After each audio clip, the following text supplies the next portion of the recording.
Making money with Faceless Reels feels so accessible for a few reasons. You don't have to look a certain way. You don't have to get ready. You don't have to put a bunch of makeup on, do your hair, have a whole production. You can use stock footage or footage of literally anything. It's never felt more accessible to make money with Reels than doing it with Faceless Reels. Before I show you how you can make money with Faceless Reels, because you can, I do want to talk about a few obstacles I want to help you get around so that you don't end up wasting your time. Because I have some fears around Faceless Reels that I want to cover with you so that you are set up for ultimate success. Here's the thing, I want to get this perfect, so I'm just going to read off my script here. A lot of people are running Faceless Reel accounts and they're getting views, but they're not getting sales. If they're lucky, they will have a few reels pop off on their Faceless Reel accounts. A few of them have 200,000 views, 1 million views, but none of that is translating into sales and it's barely translating into followers. It's all this work. I'm seeing people put all these work into Faceless Reels and they're not making money from it, which is the exact opposite of what they're trying to accomplish. They're trying to make sales, make money from their Faceless Reels. So let's talk about this.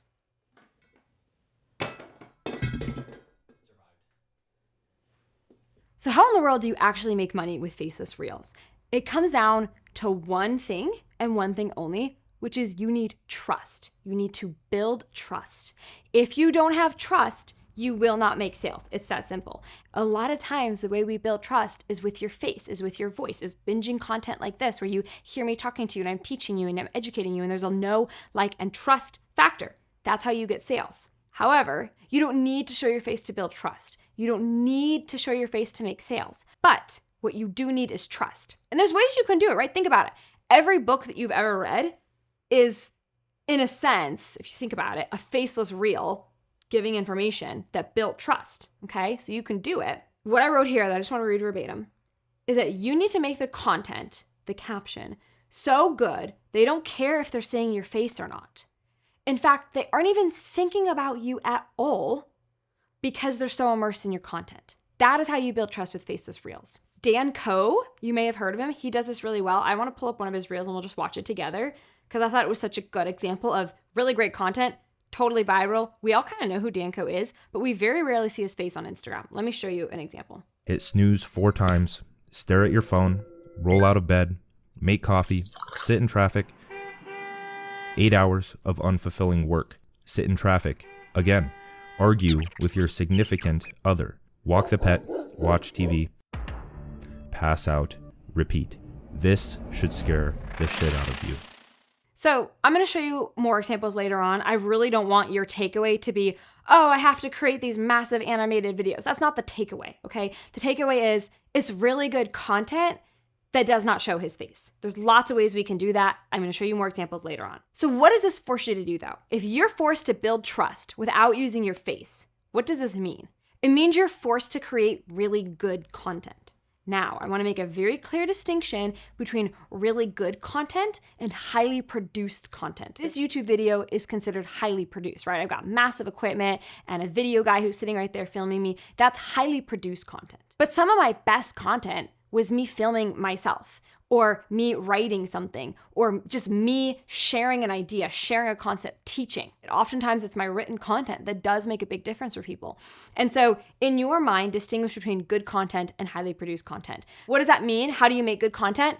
You are going to solve real problems for your audience. You hear all the time, just give value, just serve, just, put good stuff out there. What does that actually mean? It means that your free content needs to make your audience life better. And that's actually really difficult to do. Like, there's no sugarcoating it. 99% of the content I see is not good content. It's what I call fluff content. It's just contributing to the noise.